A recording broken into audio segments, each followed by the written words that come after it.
আজ শুক্রবার ২রা জ্যৈষ্ঠ ২০২৪ সালের ১৭ই মে, কুম্ভ রাশি, কুম্ভ লগ্ন, অ্যাকোয়ারিয়াস সাইন জাতক জাতিকাদের আজকের দিনটি কিন্তু এক প্রকার মধ্যম প্রকৃতির অতিবাহিত হতে চলেছে।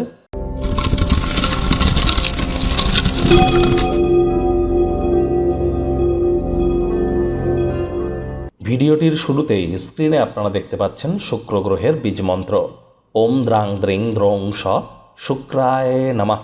এটি সন্ধ্যাবেলার সময় ১০৮ বার জপ করুন না, অত্যন্ত উপকৃত হবেন। আর এই শুক্র গ্রহই কিন্তু ১৯ তারিখে রাশি পরিবর্তন করে স্বগৃহে প্রবেশ করবেন, যার ফলস্বরূপ আপনাদের জীবন কিভাবে প্রভাবিত হবে অলরেডি ভিডিও কিন্তু আপলোড করা হয়েছে। প্রেমে যদি সফলতা আপনারা পাচ্ছেন না, প্রেম করে বিবাহ করতে পাচ্ছেন না, অথবা রেগুলার পারফিউম ইউজ করেন না, সাজুগুজু করতে পছন্দ করেন না, রেস্তোরাঁর খাদ্য খাবার পছন্দ করেন না, তাহলে বুঝতে হবে আপনাদের ন্যাটাল চার্ট বা জন্মছকে শুক্র একটু দুর্বল আছে। শুক্রের মজবুতি বৃদ্ধি করবার জন্য শুক্রের বীজমন্ত্র জপ করুন, রেগুলার পারফিউম ইউজ করুন, প্রত্যেক দিন স্নানের জলে ১ কাপ দুধ দিয়ে স্নান করুন, দেখবেন শুক্রের মজবুতি বৃদ্ধি পাবে, জীবনকে সমৃদ্ধশালী করতে পারবেন। ভাগ্য মিটার আজ আপনাদের বলছে 7/10 ভাগ্য আপনাদের অনুকূলেই থাকবে, তবে প্রেম, দাম্পত্য, কর্মজাগতিক ব্যাপারে আপনাদেরকে একটু সাবধানতা অবলম্বন করে চলতে হবে। আজ কায়িক পরিশ্রম হলেও শরীর মনে সতেজতা এবং তরতাজাই আপনারা অনুভব করবেন। দীর্ঘদিনের পুরনো রোগশোক, অসুস্থতা থেকে আজ মুক্তি পাওয়ার দিন, পরিত্রাণ পাওয়ার দিন। অর্থগত ব্যাপারে আয় ইনকাম আজ আপনাদের বাড়বে, তবে খরচও কিন্তু একটু বাড়তে চলেছে, যার কারণে সঞ্চয়ে ঘাটতি পড়তে পারে। চাকরিজীবী যারা আছেন অফিসে কম কথা বলে কাজ বেশি করুন, মনের থেকে মস্তিষ্ককে বেশি দাম দিন।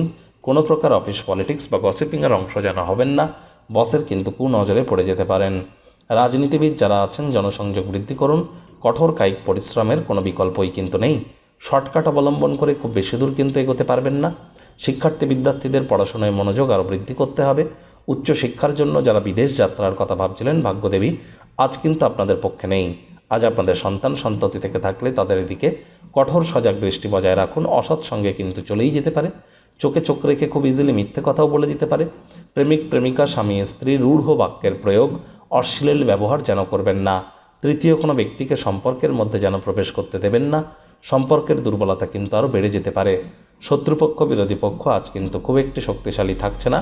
পরিবার, পরিজন, নিকটস্থানীয় ব্যক্তিবর্গদের সাথে ভাব ভালোবাসা বাড়বে। পরিবারে কোনো এক নতুন সদস্যের আগমনের বার্তা আপনাদেরকে মুগ্ধ করতে পারে কারোর ক্ষেত্রে। আজ ভবিষ্যৎ জীবনকে যদি শক্তিশালী করতে চান, এখন থেকেই মানি ম্যানেজমেন্ট সম্পর্কে জ্ঞান বৃদ্ধি করুন। আজ ভালো কোনো ভোজনের আয়োজন করতে পারেন। আজ আপনাদের কোনো সময়ের থেকে বড় কিন্তু কিছু নেই। টাইম ম্যানেজমেন্ট সম্পর্কে কিন্তু জ্ঞান বৃদ্ধি করতে হবে। সময়ের কাজ সময়ে করার চেষ্টা করুন। আর আপনাদের উচিত কোনো প্রকার শত্রুপক্ষ, বিরোধী পক্ষ যদি আপনার উপরে মাথা চাড়া দিয়ে ওঠে, তাদের সাথে খারাপ ব্যবহার করবেন না। দীর্ঘ শত্রুতা কাজের চাপ বোঝাকে কিন্তু বৃদ্ধি করতে পারে।